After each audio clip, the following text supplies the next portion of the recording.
Hi friends, Ayyanar துணையில் நாளைக்கு என்ன நடக்க போகுதுன்னு பார்க்கலாம். வாங்க வீடியோக்குள்ளே போகலாம். நம்ம சேனல் இன்னும் சப்ஸ்கிரைப் பண்ணாதவங்க சப்ஸ்கிரைப் பண்ணிக்கோங்க.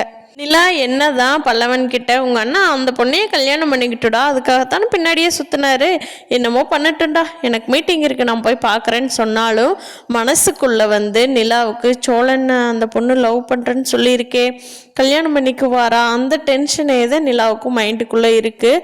ஆஃபீஸ் ஒர்க்கை பார்த்தாலும் அந்த டென்ஷன்லேயே தான் நிலா இருக்காங்க.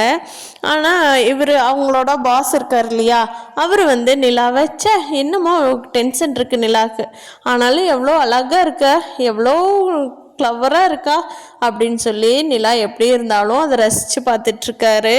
அவர் ஒரு நாள் நிலாவை லவ் பண்ணுறேன்னு சொல்கிறப்போ நிலா இன்னும் அதை கவனிக்காமையே இருக்காங்க. எப்படி ரியாக்ட் பண்ணுவாங்கங்கிறது சந்தேகம்தான். நம்ம காயத்ரி 2K கிட்ட இல்லையா, 90s கிட்ட இருந்தால் பல கஷ்டங்களை தாங்கிக்குவாங்க.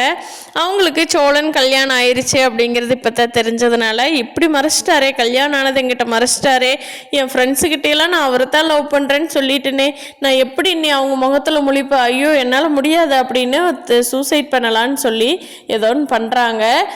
ஆனால் ஃப்ரெண்ட்ஸ் எல்லாம் பார்த்துட்டு ஹாஸ்பிட்டலில் அட்மிட் பண்ணிட்டாங்க. உயிருக்கு எந்த பிரச்சனையும் இல்லை. அவங்க ஃப்ரெண்ட்ஸ் எல்லாம் சோழன்கிட்ட, இங்கே பாருங்கள் பாஸ், என் காயத்ரி ஃப்ரெண்டுக்கு ஏதாவது ஒன்று ஆச்சு, உங்களை சும்மா விட மாட்டேன். ஆமாம், உங்களுக்கு கல்யாணம் ஆனது எதுக்கு அந்த பொண்ணுக்கிட்ட மறைச்சிங்க, அப்புறம் எதுக்கு லவ் பண்ணுறேன்னு அந்த பொண்ணு சொன்னப்போ நீங்கள் பேசிகிட்டு இருந்தீங்க, அப்போவே உண்மையை சொல்லியிருந்தா அந்த பொண்ணு இப்படி ஒரு விபரீத முடிவு எடுத்திருக்க மாட்டாள்ல அப்படின்னு சொல்லி சோழன்கிட்ட சொல்லிட்டு போகிறாங்க. சோழனுக்கு கொஞ்சம் பதட்டமாயிருது. ஐயோ இப்படி பண்ணிட்டாலே, இப்படி பண்ணுவான்னு நான் எதிர்பார்க்கவே இல்லையே, நான் ஏதோ பண்ண போய் அது ஏதோ ஆயிடுச்சேன்னு சொல்லி புலம்பிகிட்டு இருக்காரு. சேரண்ணனாவும் போட்டு திட்டுன்னு திட்டிகிட்டு இருக்காரு பாண்டி எல்லாருமே. இப்போ அந்த பொண்ணுக்கு ஒன்றாகாது, பார்ப்போம் நிலா அதுக்கு எப்படி ரியாக்ட் பண்ணுறாங்க அப்படிங்கிறத. நம்ம வானதிக்கும் பாண்டிக்கும் இப்போ தான் சண்டையெல்லாம் சரியாகி சுமூகமாக போயிட்டு இருந்தது.